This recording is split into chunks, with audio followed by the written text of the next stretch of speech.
जो सोना, जो स्वर्ण ईमानदारी से नहीं कमाया, जो 2 नंबर के काम से कमाया गया है, जो बेईमानी से कमाया गया है, महाराज उसमें कलयुग का।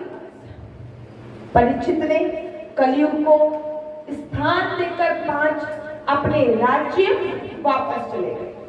जब परीक्षित कलयुग को 5 स्थान देकर अपने राज्य वापस चले गए तो एक दिन उनके मन में विचार आया कि महाराज जरा देखूं तो अपना कोसा गृह में जाके देखता हूँ, मेरे दादा परदादा मेरे लिए क्या छोड़ के गए हैं, कुछ छोड़ के तो गए होंगे। अपना कोसा गृह जाके खोला, सारे स्वर्ण मुद्राएं देख रहे हैं, क्या खोल के गए, क्या दे के गए हैं। तो देखा कि एक बहुत सुंदर, अति सुंदर मुकुट है जिसको देखकर परीक्षित से रहा नहीं गया।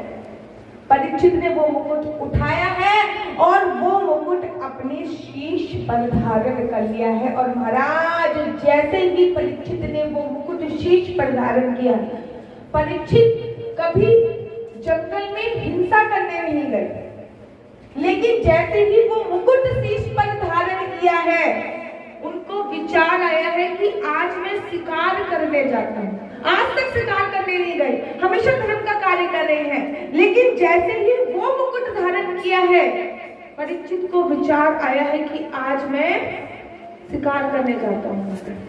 क्यों? क्योंकि जो वो मुकुट था वो जरासंध का मुकुट था।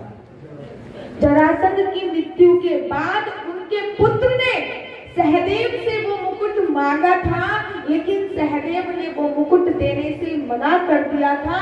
वो मुकुट ईमानदारी का नहीं था, वो मुकुट बेईमानी का था।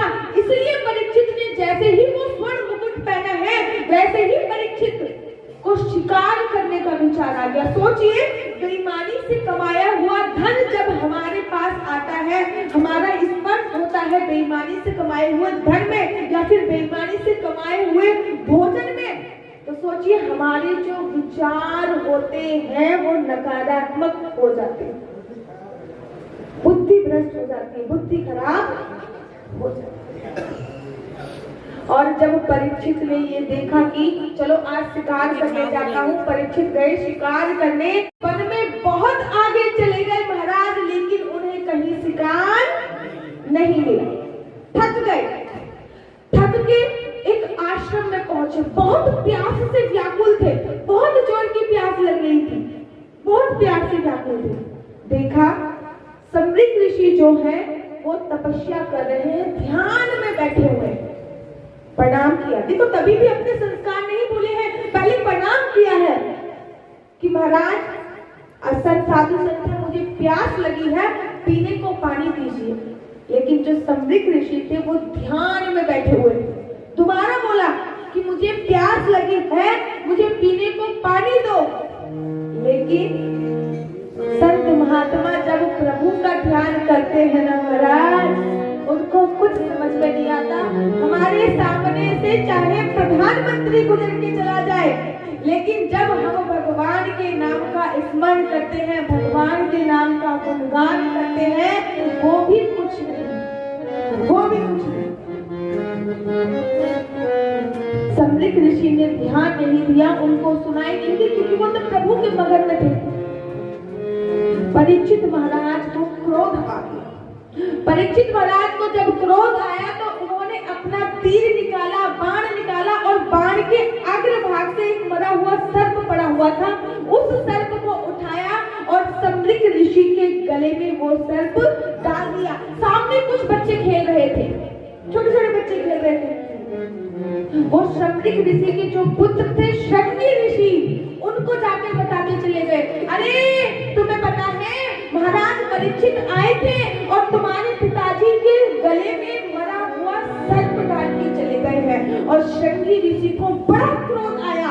वहीं पे पास में नदी बह रही थी, नदी से थोड़ा सा जल लिया हाथ में और परीक्षित को श्राप दे दिया कि हे परीक्षित, मैं तुझे श्राप देता हूँ कि 7 दिन के अंदर अंदर तुझे तक्षक सर्प टूटा, 7 दिन के अंदर। और रुदन करने लगे श्रृंगी ऋषि।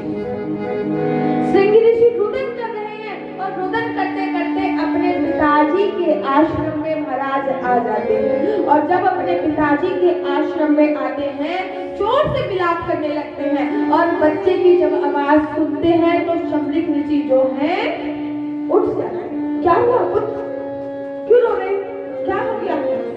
पिताजी सारा विस्तार सुनाते हैं कि परीक्षित जी आए थे, उन्होंने आपके गले में सर्प डाल दिया और मैंने उनको श्राप दे दिया। शंबरिक ऋषि बहुत ज्यादा क्रोधित होते हैं कि अरे मूर्ख, तूने ये क्या किया। और वही जब परीक्षित अपने महल में पहुंचते हैं तो परीक्षित जैसे ही वो मुकुट उतारते हैं उनको पश्चाताप होता है। वो सोचते हैं अरे मैंने ये क्या कर दिया। भारत वो भूमि रही है जिसमें साधु संतों की पूजा अर्चना वंदना की जाती है। भारत वो भूमि रही है जहाँ पे गुरुजनों के चरण छुए जाते हैं। मैंने कल परसों जजमान की डीपी देखी थी, उन्होंने अपनी गुरु माता के चरणों की फोटो लगा रखी है, चरणों की फोटो। तो भारत वो भूमि रहती है जिसमें गुरु के चरणों को बहुत महत्व दिया जाता है और मैंने गुरु के गले में मरा हुआ सर्प डाल दिया। और उधर श्रृंगी ऋषि ने जब शंबरिक ऋषि को ये बात बताई तो उन्होंने शंबरिक ऋषि ने अपने शिष्य परीक्षित जी के पास महल में भेजे हैं।